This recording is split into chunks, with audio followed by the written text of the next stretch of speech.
नमस्कार। तो आज से हमारी स्टार्ट हो रही है जवाहर नवोदय विद्यालय प्रवेश परीक्षा की कक्षाएं। जैसा आप लोगों को कल बताया जा चुका है, इसमें कौन-कौन से विषय आते हैं और इनके पाठ्यक्रम क्या हैं। तो इसमें है एक हिंदी विषय, भाषा परीक्षण और मानसिक योग्यता और गणित।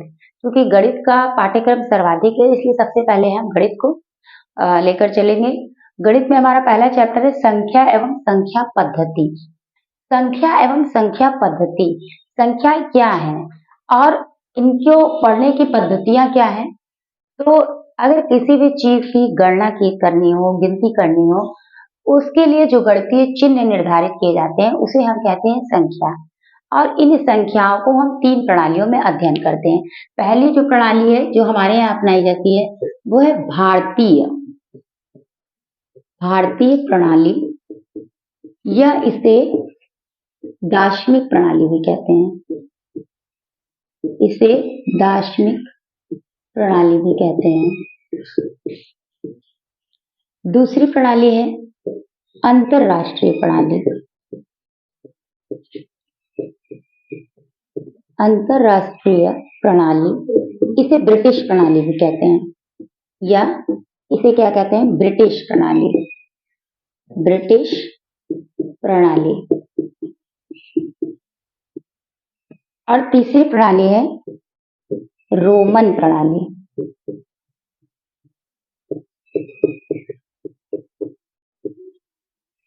हमें इन्हें केवल इन दोनों को केवल थोड़ा थोड़ा जान लेना है। बाकी हम जो अध्ययन करेंगे मुख्यतः वो करेंगे भारतीय प्रणाली या दार्शनिक प्रणाली। भारतीय प्रणाली या दार्शनिक प्रणाली क्या है, इसके अंतर्गत जो गणितीय चिन्ह निर्धारित किए गए हैं वो है 0, 1, 2, 3, 4, 5, 6, 7, 8, 9, ये कुल 10 चिन्ह हैं। इसी कारण इसे दार्शनिक प्रणाली भी कहते हैं।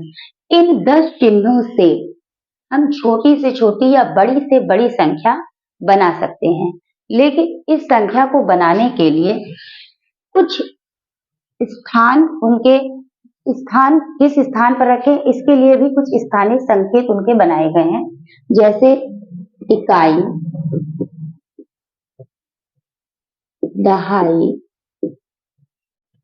सैकड़ा, हजार, 10,000, लाख, 10 लाख, करोड़, 10 करोड़ इत्यादि। 10 करोड़ इत्यादि।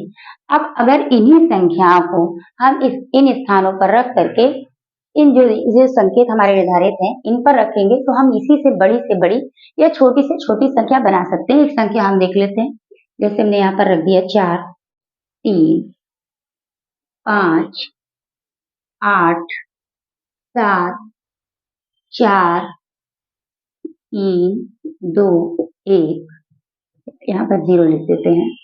ठीक, तो इससे आप देख सकते हैं, इसको हम क्या पढ़ सकते हैं, इसको हम पढ़ सकते हैं 43 करोड़। क्या पढ़ेंगे, 43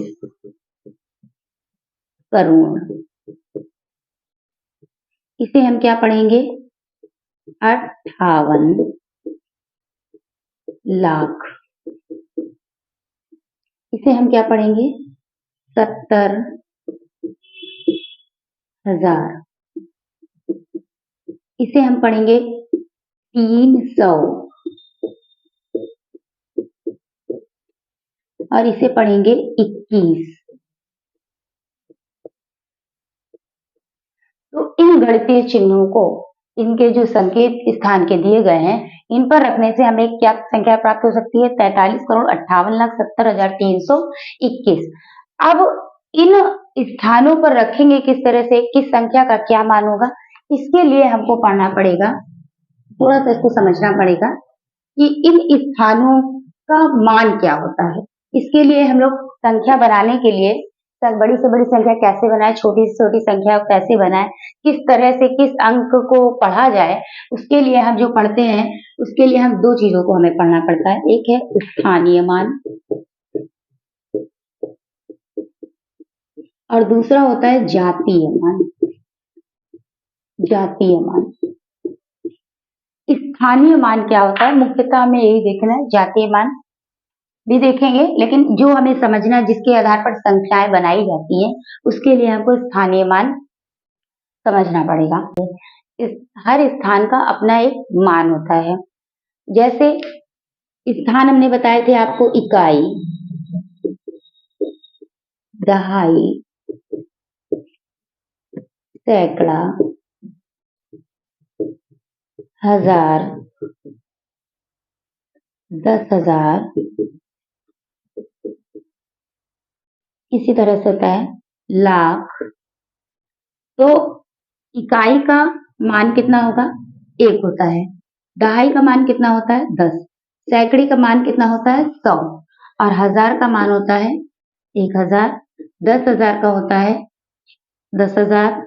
और 1 लाख का मान कितना होगा, 1 लाख। इन स्थानों का जितना मान है, उस स्थान पर जो अंक होगा उसका भी उतना ही मान होगा। ये हम कैसे समझेंगे, ये हम समझेंगे जैसे अब कोई संख्या ले लेते हैं, 8, 9, 6, 5, 6, 3। अब इसमें मान लीजिए पूछा गया कि जो 6 है उसका आप स्थानीय मान बताइए। तो हम ये पहले देखेंगे कि ये किस स्थान पर है। तो हम ये पहले इनके स्थान को लिख लेते हैं। ये इकाई है, ये दहाई है, ये सैकड़े पर है, ये हजार पर है, और ये 10,000 पर है, ये लाख पर है। तो हमसे पूछा गया 6 का स्थान। तो हमने पहले देखा ये 6 किस स्थान पर, दहाई। दहाई का मान कितना होता है, 10। दहाई का मान कितना होता है, 10। और 10 के स्थान पर 6 है, तो 6 का मान कितना हो जाएगा, 60। इसी तरह से ये वाले 6 का अगर मान पूछेंगे तो इकाई, दहाई, सैकड़ा, हजार। हजार का मान कितना होता है, 1000। और इस वाले 6 का मान कितना हो जाएगा, 6000। तो इस तरह हम ये देख सकते हैं कि जो अंक जिस स्थान पर होगा उसका मान उतना ही होगा।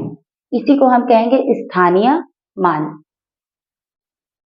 अगर हम इसे और उदाहरणों से अगर देखें तो जैसे आपके अगर सवाल आते हैं तो इस तरह से 8, 3, 5, 4, 2 संख्या ये हो गई।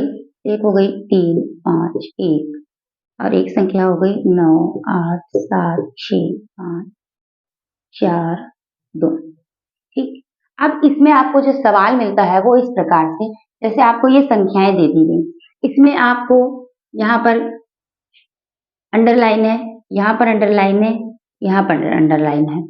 तो इसमें आपसे ये कहा जाएगा कि जो रेखांकित अंक हैं उनका स्थानीय मान बताइए।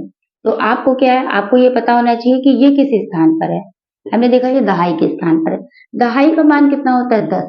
10 दहाई का मान है, और दहाई के स्थान पर है कौन, 4। तो 4 का स्थानीय मान कितना हो जाएगा, 40। उसी तरह से जो 3 है, ये हमने देखा ये किस स्थान पर है, ये सैकड़े के स्थान पर है। और हमें पता है सैकड़े का मान कितना होता है, 100। अब 100 सैकड़े का मान है और उसके स्थान पर है क्या, 3। तो अगर हम 3 का स्थानीय मान निकालेंगे तो कितना आएगा, 300।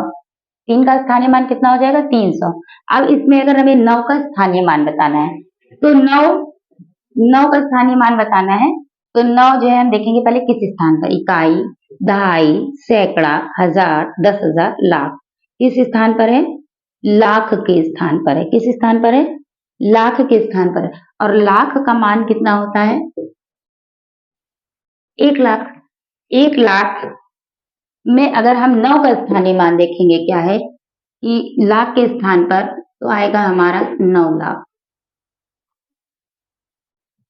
ठीक है, देखिए इकाई, दहाई, सैकड़ा, हजार, 10,000, लाख, 9 लाख। तो इस तरह से हम ये जान सकते हैं कि जो अंक जिस स्थान पर होगा उस स्थान का जितना मान होता है उस अंक का स्थानीय मान भी उतना ही होगा।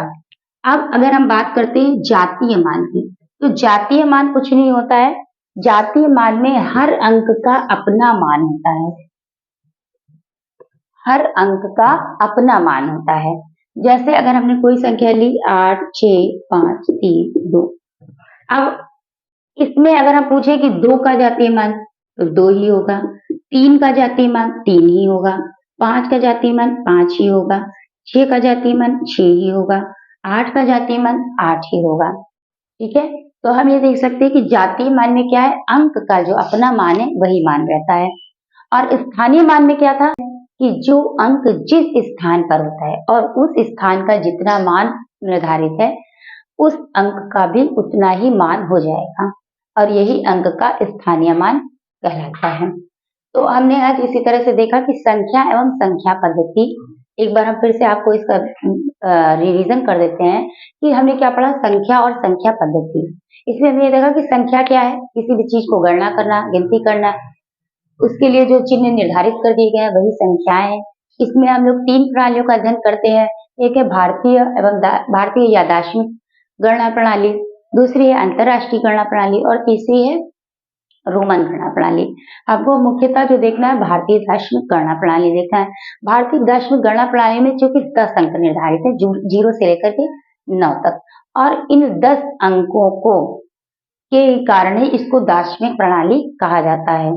और उन अंकों से 10 अंकों से हम बड़ी से बड़ी या छोटी से छोटी संख्या को बना सकते हैं, लेकिन उसके लिए हमें क्या पढ़ना पड़ेगा, स्थानीय मान और जातीय मान, कि हम कैसे बड़ी संख्या बनाएं, कैसे छोटी संख्या बनाएं। और जो अंक हैं उनके लिए जो संकेत दिए गए हैं उनके स्थान के, उन स्थानों का भी अपना अपना मान है, जैसे इकाई, दहाई, सैकड़ा, हजार, 10,000, लाख, 10 लाख, करोड़, 10 करोड़ इत्यादि। जो जातीय मान है वो हर अंक का अपना जो स्वयं का मान है वही मान होगा। जो स्थानीय मान है, स्थानीय मान जो हर स्थान का मान होता है, उस स्थान पर जो अंक होगा उसका स्थानीय मान भी उतना ही होगा। तो आशा करते हैं कि आप लोगों को ये समझ में आया होगा। अगर आप लोगों को कोई भी दिक्कत होती है तो आप हमें कमेंट करके बताएं। और इसके आगे का जो अंतरराष्ट्रीय गणना प्रणाली है और रोमन गणना प्रणाली है वो हम कल देखेंगे। तब तक के लिए नमस्कार, जय हिंद, जय भारत।